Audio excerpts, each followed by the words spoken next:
negeri ini. Gak cuma yang warnanya hijau-hijauan aja ya, tapi ada juga nih tanaman berwarna merah yang khasiatnya jauh lebih dahsyat. Penasaran?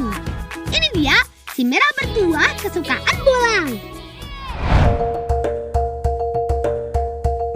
Nah, kalau si merah yang ini pasti sudah gak asing lagi kan? Karena sering dijadikan simbol kasih sayang. Cie. Desa Karangpring di Kabupaten Jember, Jawa Timur memang dikenal sebagai penghasil bunga mawar, teman. Masyarakat di sini sudah menanam mawar secara turun-temurun dan menjadikannya mata pencaharian. Tanaman mawar punya usia yang panjang, bahkan bisa terus berbunga sampai 10 tahun lebih. Panennya pun bisa dilakukan setiap hari loh.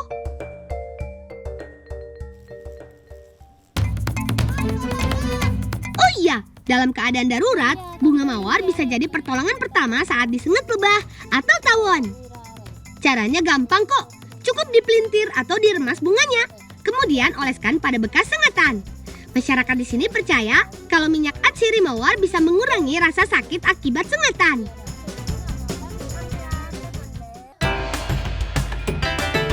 Nah, selain buat hiasan, bunga mawar juga biasa diolah jadi sirup loh. Rebus bunga mawar sampai mendidih. Setelah mendidih, air rebusan akan berwarna kemerahan. Ini tandanya sari-sari bunga mawarnya sudah keluar, teman.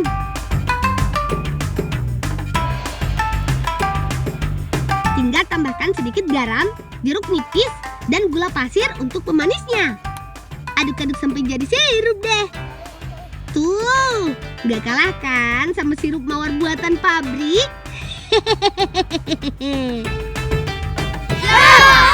Di desa Karangpring ini, minuman sirup mawar sering disajikan untuk menemani latihan musik patrol.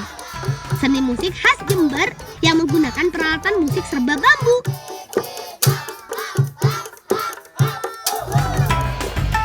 Dengan minuman sirup mawar yang seger ini, latihan musiknya jadi makin semangat deh.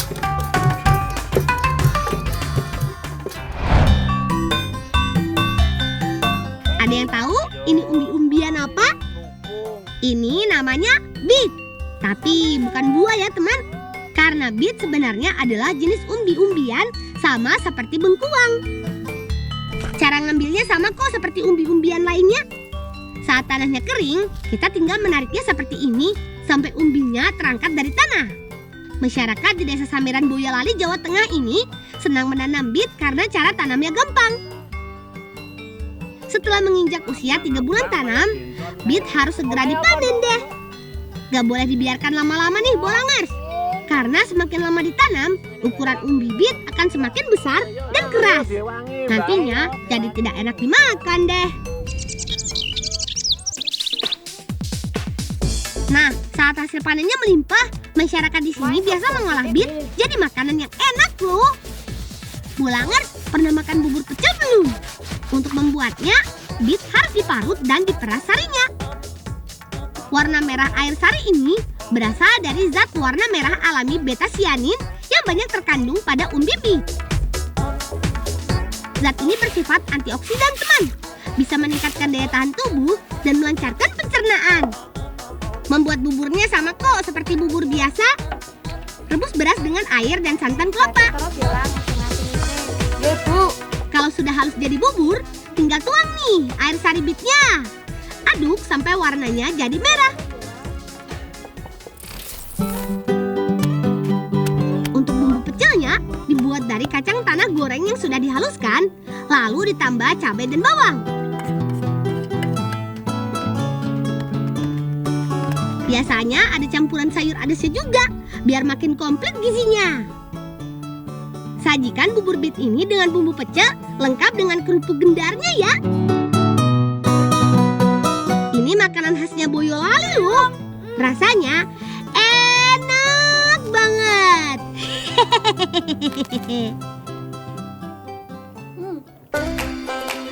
Selain untuk bubur pecel, beet juga bisa dibuat olahan lain, teman. Seperti dijadikan serbuk minuman atau diparut untuk campuran adonan kue mendut khas Boyolali. Tinggal campurkan tepung ketan dengan air parutan beet. Setelah itu, cetak bulat-bulat dan beri isian parutan kelapa dan gula merah di dalamnya. Kukus sampai matang. Lalu sajikan dengan siraman kuah santan kental. Masyarakat di sini percaya kalau makan bit setiap hari bisa menambah energi dan stamina tubuh loh. Rasanya kenyal dan manis Bulangers. Coba sendiri deh.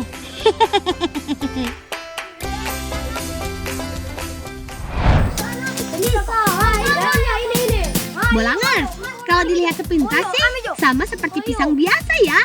Tapi coba lihat, warna batang dan buahnya beda loh. Yang ini serba merah.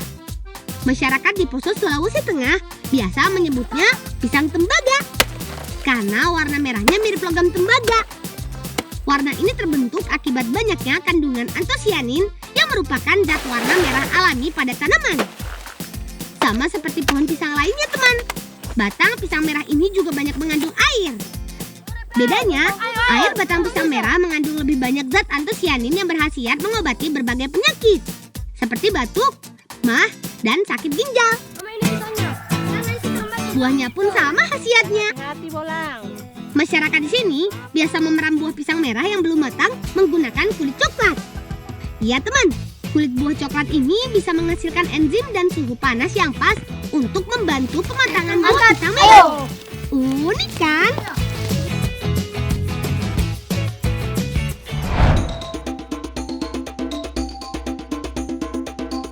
Terakhir, ada jagoannya herbal nih. Yap, jahe merah. Di Desa Menduk, Bangka Belitung, kita masih bisa menemukan tanaman jahe merah yang tumbuh liar di hutan desa. Tanaman jahe liar seperti ini khasiatnya lebih dahsyat loh teman. Berbeda dengan jahe putih biasa. Selain warnanya yang kemerahan, jahe ini juga lebih panas. Masyarakat di sini biasa membuat ramuan jahe merah untuk mengobati masuk angin. Caranya dengan menumbuk jahe merah dan gula merah sampai halus. Setelah itu ditambahkan lada biar makin panas. Nah, ramuan pedas inilah yang paling ampuh khasiatnya. Gak cuma buat masuk angin saja teman, tapi juga untuk menjaga daya tahan tubuh dari serangan penyakit apapun. Bahkan ada yang bilang virus COVID-19 juga bisa dicegah dengan ramuan ini loh. Nah, gimana? Hebat-hebat kan khasiat tanaman serba merah di negeri ini?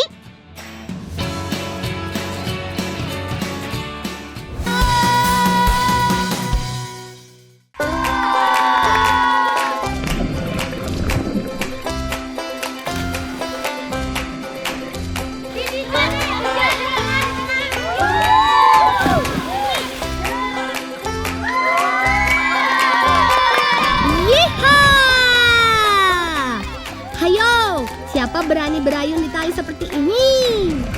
Panjangnya 10 meter loh. Ya, segar. Kami menyebutnya mandi laut atau mandi air laut. Cihuy. Seru. Oh ya, selamat datang di Green Canyon, Pantai Minangrua, Lampung Selatan. Gak cuma seru, tempatnya indah ya. Ayo geh, gantian. Au, au, au, au. Sudah mirip Tarzan belum? Oh ya, air di sini dalamnya lebih dari 3 meter loh. Kalau mau melompat seperti tadi, ya tentunya harus pandai berenang. Hayo, hayo, antri ya. Lompatnya satu-satu.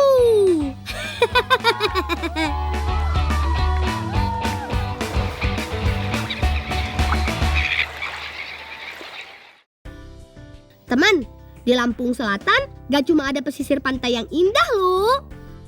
Di sini ada juga Gunung Rajabasa yang gagah. Wilayah di sekitar Gunung Rajabasa juga memiliki hamparan kebun yang subur. Dakung pai lalang dang begeluk gabu ianya aja apa?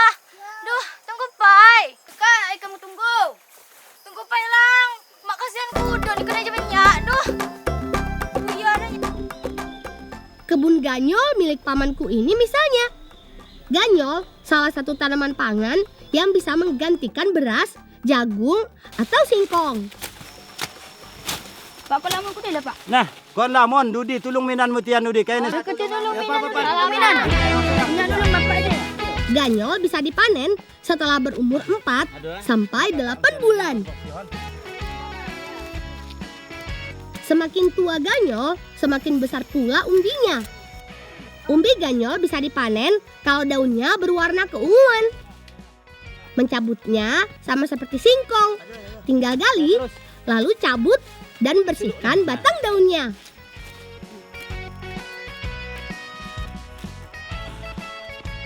Balak aja lang, tarik lang yo. Tarik. Nabuh lang nagulang. Maafet gudang nagulang. Hore! Berhasil! Sebelum kami bawa pulang, akar dan batang umbi ganyol harus dibersihkan dulu supaya nanti gampang mengolahnya.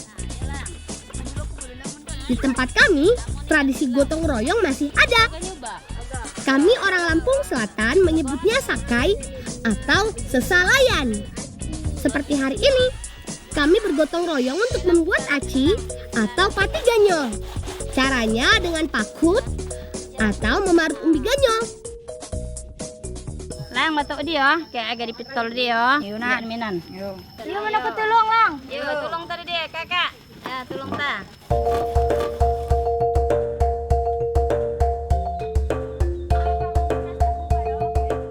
Aci atau pati ganyol berasal dari endapan sari pati ganyol yang larut di dalam air. Setelah pati ganyol terpisah dengan ampas, lalu didiamkan selama kira-kira 20 menit. Hasilnya, pati akan mengendap dan terpisah dengan air. Untuk hasil pati yang putih bersih, harus dilakukan penggantian air 1 sampai 2 kali. Terakhir, pati ganyol harus dijemur di terik matahari supaya nantinya lebih mudah diolah jadi berbagai macam makanan. Selain itu, pati dalam kondisi kering juga lebih tahan lama saat disimpan.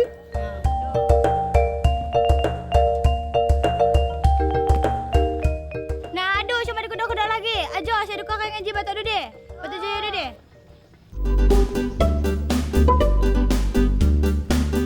Nanjunan nasi ganjolin Biar biar nih sana si ganyol lah. Kami mitol kelapa apa ya, sobok. Nah, Bibi sedang menyiapkan santan untuk semprong pati ganyol nih. Bahannya ada santan kelapa, kemudian pati ganyol yang sudah kering, gula pasir, dan telur ayam. Botang, soalnya tepung ganyol. Kata Bu Guru, pati ganyol banyak mengandung zat besi, kalsium, dan fosfor. Hampir sama dengan kandungan pati jagung dan pati beras.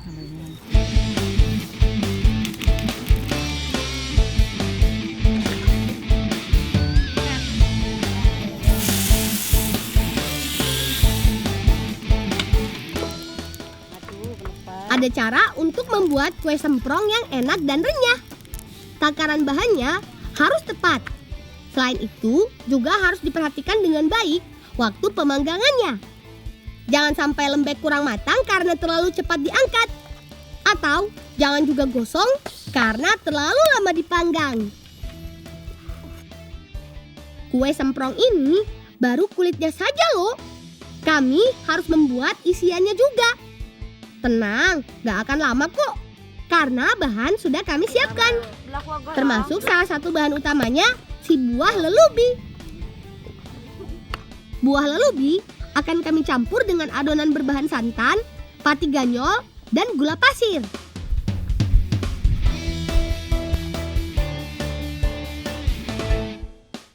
Masak dan aduk terus adonan kira-kira 20 menit saja. Kalau sudah mengental, baru deh masukkan potongan buah lelubi. Jangan lupa tambahkan minyak makan supaya teksturnya lembut. Tunggu sampai matang. Terakhir, lambang lelubi akan kami isikan ke dalam semprong ganyong. Seperti kalau teman di rumah membuat es krim.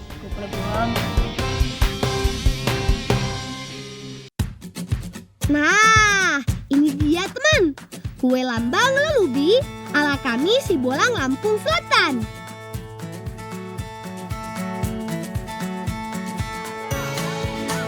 Selamat makan. Enak banget. Rasa kue lambangnya tetap manis dan enak. Ditambah dengan sedikit rasa asam dari buah lelubi. Segar banget.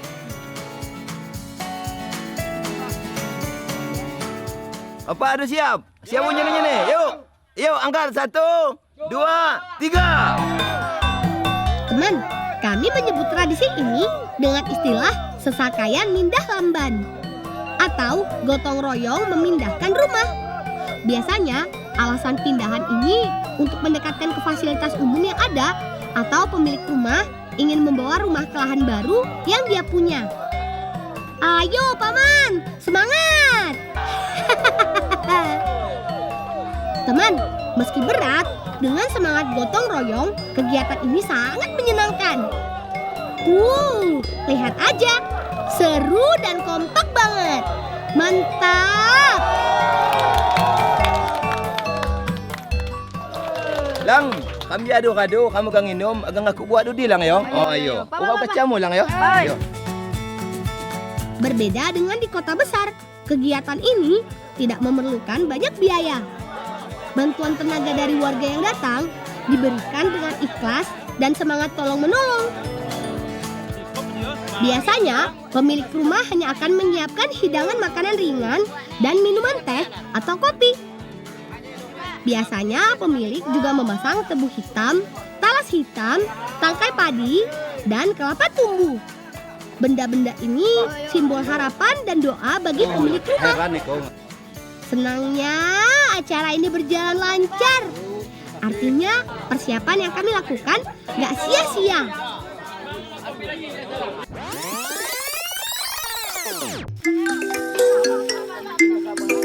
Teman, persiapan sudah kami lakukan dari beberapa waktu yang lalu. Termasuk mengambil buah asam kandis sebagai bahannya. Pohon kandis berbuah setahun sekali pada bulan April sampai Juni. Meskipun sama-sama disebut buah asam, tapi asam kandis berbeda dengan buah asam Jawa. Bentuk buahnya lebih mirip dengan buah lelubi, tapi dengan warna kuning kecoklatan. Si balak dibelah pak, kisir nek po dibelah keluarga wo. Iyo, Teman, kami sengaja memakai sari asam kandis segar untuk membuat cipang. Potong kecil-kecil seperti ini, lalu pisahkan air kandis dan ampas kulitnya.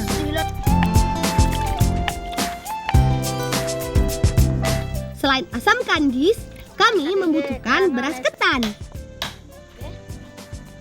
Beras ketan dijemur selama kurang lebih 2 hari sampai teksturnya keras. Butiran beras ketan harus matang dalam waktu bersamaan.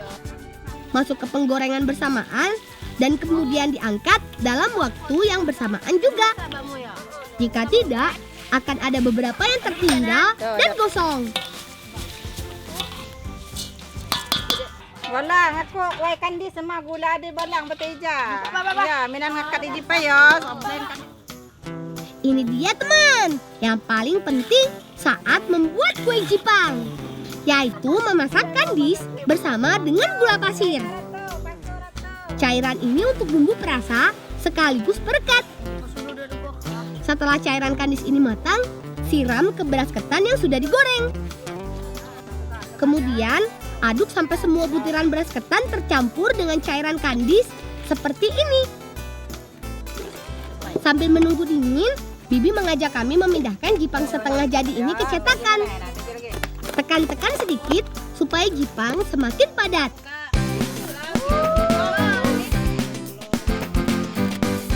Semua tahap harus dilakukan dengan cepat. Kalau telat sedikit saja, jipang yang kami buat akan gatot alias gagal total. Ini dia, kue jipang kandis. Jajanan nikmat berselera rakyat. Enak.